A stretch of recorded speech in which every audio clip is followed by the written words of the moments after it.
உலகெங்கும் இருக்கும் நேயர்கள் அனைவருக்கும் ஆஸ்ட்ரோ பூர்ணாவின் அன்பார்ந்த வணக்கங்கள். இன்னைக்கு நாம பார்க்கக்கூடிய பதிவு ஜனவரி மாத பலன்கள். இந்த 2026 முதல் மாதமான இந்த ஜனவரி மாதத்தில் கிரகங்களின் கோச்சார நிலவரங்கள் அப்படின்னு நம்ம பார்க்கும்போது, மிதுன ராசியில குரு பகவான் வக்கரத்தன்மையோட இருக்கிறார். அடுத்து சிம்ம ராசியில கேது பகவான், தனுசு ராசியில 4 கிரகங்களாகப்பட்ட அந்த சூரியன், செவ்வாய், புதன், சுக்கிரன், கும்ப ராசியில ராகு பகவான், மீன ராசியில சனி இயல்பு தன்மையோட இருக்கிறார். இதுதான் இந்த மாதத்தை ஆரம்பிக்கும் போது இருக்கக்கூடிய கிரக நிலைகள். இந்த மாதம் தொடக்கத்துல 1ஆம் தேதி, அதாவது புத்தாண்டு வருடமான இந்த 1ஆம் தேதி ஜனவரி மாதம் சந்திரன் அப்படின்னு சொல்லக்கூடிய நம்ம மனநிலையை குறிக்கக்கூடிய அந்த சந்திரன் அப்படின்ற ஒரு கிரகம் பாத்தீங்கன்னா காலபுருஷனுக்கு 2ஆம் இடத்துல இருக்கு. இந்த 2ஆம் இடமான இந்த ரிஷப ராசியில இருக்கு. ரிஷப ராசியில இருக்கிறதுனால இந்த மாதத்தின் தொடக்கத்திலிருந்தே அனைத்து நபர்களும், அனைத்து ராசி என்பர்களும் அதிகப்படியான வருமானத்தை நோக்கி பயணிக்கக்கூடிய ஒரு நேரமாக இருக்கும். குடும்ப வாழ்க்கையில ஒரு நல்ல ஒரு மாற்றத்தை அமைக்கக்கூடிய ஒரு ஆண்டாகவும் தான் இந்த 2026 அமைய போகுது. இந்த மாதத்துல, இந்த ஜனவரி மாதத்துல இருக்கக்கூடிய கோச்சார கிரகங்களின் பெயர்ச்சிகள் அப்படின்னு பார்க்கும்போது, இந்த மாதம் 13ஆம் தேதி அந்த சுக்கிரனாகப்பட்டவர் அந்த தனுசு ராசியிலிருந்து காலபுருஷனுக்கு 9ஆம் இடத்துல இருந்து 10ஆம் இடமான அந்த மகர ராசிக்கு பெயர்ச்சியாகி வருகிறார். அடுத்து அந்த 15ஆம் தேதி சூரியன், 16ஆம் தேதி செவ்வாய், 17ஆம் தேதி புதன், இந்த 3 கிரகங்களும் அடுத்தடுத்த தினங்கள்ல அந்த மகர ராசிக்கு பெயர்ச்சியாகி வருகிறார். இதுல இருந்து இந்த மாதம் பாத்தீங்கன்னா ஃபர்ஸ்ட் ஒரு 15 நாட்கள் 4 கிரகங்களும் தனுசு ராசியிலையும், அடுத்து 15 நாட்கள் அந்த 4 கிரகங்களும் மகர ராசியிலையும் பிரயாணிக்க போகுது. இதனால ஒவ்வொரு ராசி என்பர்களுக்கும் இருக்கக்கூடிய பலன்களை பற்றி நம்ம இந்த பதிவுல தெளிவா பார்க்கலாம். இந்த சேனல்ல முதன்முறையா பாக்குறீங்க அப்படின்னா சப்ஸ்கிரைப் பண்ணிக்கோங்க, பெல் பட்டன்ல ஆல் ஆப்ஷன் சூஸ் பண்ணிக்கோங்க. தனுசு ராசி அன்பர்களுக்கு 2026 ஜனவரி மாதம் மிகப்பெரிய ஒரு மாற்றத்தை கொடுக்குமா அப்படின்ற ஒரு கேள்விக்குறியோட ஆரம்பிக்கக்கூடிய ஒரு மாதமாக இருக்க போகுது.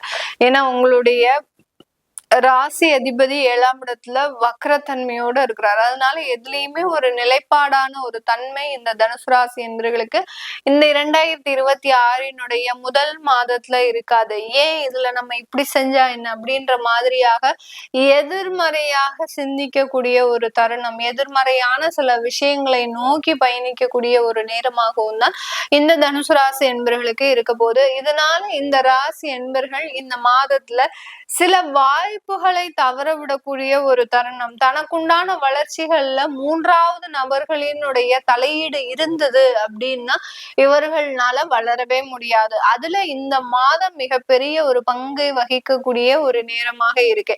யாராவது ஒரு 3வது நபர்களினுடைய தலையீடு இருந்தது அப்படின்னா உங்களுடைய குடும்ப வாழ்க்கை மிகவும் பாதிக்கப்படக்கூடிய ஒரு நேரமாகவும் தான் இந்த தனுசு ராசி என்பவர்களுக்கு இருக்கும். முதல் பாதியில இந்த மாதம் ஆரம்பித்து 15ஆம் தேதி 13ஆம் தேதி வரைக்கும் பாத்தீங்கன்னா 4 கிரகங்களின் சேர்க்கை, சூரியன், செவ்வாய், புதன், சுக்கிரன், இந்த 4 கிரகங்களின் சேர்க்கை இருக்கு. 13ஆம் தேதியில இருந்து பாத்தீங்கன்னா அப்படியே அந்த 4 கிரகங்களும் உங்களுடைய 2ஆம் இடத்திற்கு சஞ்சாரம் செய்ய போறார். அதுல அந்த செவ்வாயாகப்பட்டவர் உச்சம் பெற போறார்.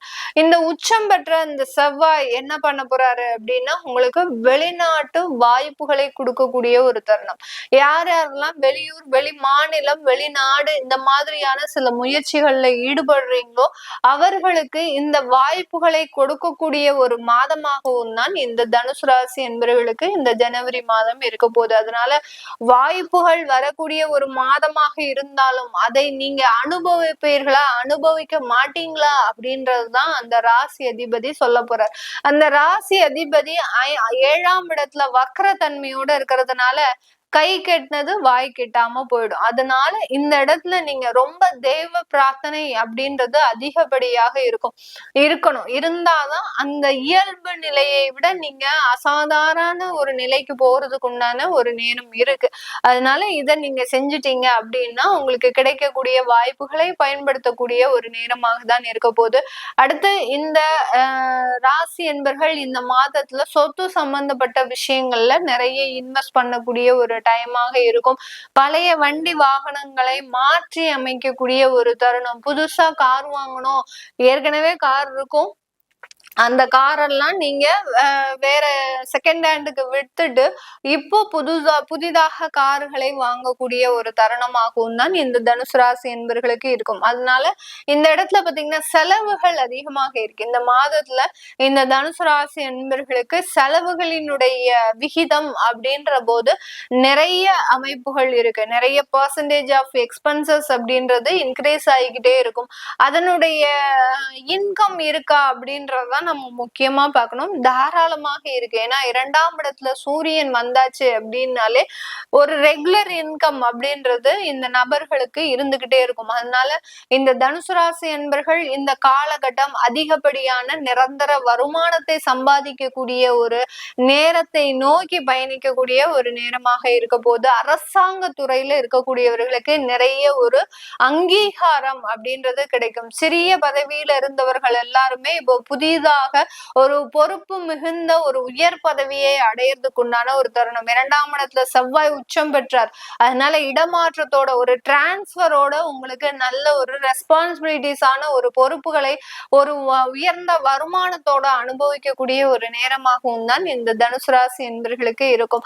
அதனால இந்த மாதம், இந்த ஜனவரி மாதம் நல்ல ஒரு வளர்ச்சிகள் மிகுந்த மாதமாகவும் தான் இருக்க போகுது. தொழில் ரீதியான சில முன்னேற்றங்கள் இந்த தனுசு ராசி என்பர்கள் பாத்தீங்கன்னா எப்போதுமே ஏதாவது ஒரு தொழில்ல ரொம்ப கவனத்தோட இருப்பாங்க. அந்த தொழில்ல நிறைய வளர்ச்சிகளை சம்பாதிக்கணும், நிறைய வருமானம் மீட்டணும். அந்த தொழில் மூலமாக வரக்கூடிய வருமானங்களை வச்சு நம்ம பழைய கடன்களை எல்லாத்தையும் அடைக்கணும் அப்படின்னு கிட்டத்தட்ட ஒரு 6 மாதத்திற்கு மேலாக போராடிட்டு இருக்கிறாங்க. வருமானம் வருது, இல்லைன்னா சொல்லல. ஆனாலும் அந்த வருமானம் கடனை அடைக்கக்கூடிய அளவிற்கு தகுதியான ஒரு வருமானமா இல்லை. இந்த 2026 ஜனவரி மாதத்துல இருந்து அதற்குண்டான ஒரு வருமானங்கள் எல்லாம் வரக்கூடிய ஒரு நேரமாகவும் தான் இருக்க போகுது. இந்த காலகட்டத்தில இருந்தே பாத்தீங்கன்னா இந்த தனுசு ராசி என்பர்களினுடைய லைஃப் ஸ்டைலே மாற போகுது. நிறைய ஒரு விஷயங்கள்ல எதிர்பார்ப்புகளோட இருந்த இந்த தனுசு ராசி என்பர்கள் இந்த இனி வரக்கூடிய காலங்கள்ல அந்த இவர்களுக்கு தகுந்த மாதிரி அந்த சூழ்நிலைக்கு தகுந்த மாதிரி தன்னை மாற்றிக்கொள்ளக்கூடிய ஒரு நபர்களாக தான் இருக்க போறாங்க. ஏன்னா நிறைய முயற்சிகள் இருக்கு, நிறைய உழைப்புகள் இருக்கு. கண்டிப்பாக இவர்களுக்கு அதற்குண்டான வெற்றிகள் கிடைக்கும் அப்படின்ற ஒரு நம்பிக்கையோட இந்த மாதத்தை தொடக்கக்கூடிய ஒரு நேரமாக தான் இருக்க போது. இந்த காலகட்டம் திருமணங்கள் அப்படின்றது வரன்கள் பார்க்கக்கூடிய விஷயங்கள் நல்ல ஒரு அமைப்புகளை கொடுக்கும். அந்த வரன் சம்பந்தப்பட்ட விஷயங்கள்ல இந்த தனுசு ராசி என்பவர்களுக்கு ஒரு திருப்திகரமான ஒரு சூழ்நிலை, ஒரு நல்ல ஒரு ஸ்டேட்டஸ் மிகுந்த ஒரு திருமணங்கள் அப்படின்றது நடக்கிறதுக்கு உண்டான ஒரு தருணமாக இருக்கும். 2ஆம் இடத்துல குடும்பஸ்தானத்துல 4 கிரகங்களின் சேர்க்கை இருக்கிறதுனால குடும்ப உறுப்பினர்கள் உங்களுக்கு முழுமையான ஒத்துழைப்புகளை கொடுக்கறதுக்கு உண்டான ஒரு தருணம். உங்களுக்கு உண்டான வாழ்க்கையை நீங்களே அமைச்சுக்க கொள்ளக்கூடிய ஒரு அமைப்பு இருந்தா கூட இந்த இடத்துல குடும்ப நபர்களினுடைய ஒரு ஆதரவும் இந்த தனுசு ராசி என்பவர்களுக்கு முழுமையாக கிடைக்கக்கூடிய ஒரு தருணமாக இருக்கு. இது எல்லாமே நம்ம கோச்சார நிலவரப்படி பலன்களை கணிச்சு சொல்லியிருக்கிறோம். உங்களுடைய சுய ஜாதக தசாபுத்தி பலன்களை பார்க்கணும் விருப்பப்படுறவங்க கீழே இருக்கக்கூடிய நம்பருக்கு வாட்ஸ்அப்ல அப்பாயின்மெண்ட் வாங்கிக்கிட்டு நீங்க கன்சல்ட் பண்ணிக்கலாம். உங்களுடைய குழந்தைகளுக்கு ஜாதகம் எழுதணும் விருப்பப்படுறவங்களும் கீழே இருக்கிற நம்பருக்கு வாட்ஸ்அப்ல அப்பாயின்மெண்ட் வாங்கிக்கிட்டு அதற்குண்டான தகவல்களை நீங்க தெரிஞ்சுக்கலாம். உங்களிடமிருந்து விடைபெறுவது உங்கள் ஆஸ்ட்ரோ பூர்ணா. நன்றி, வணக்கம்.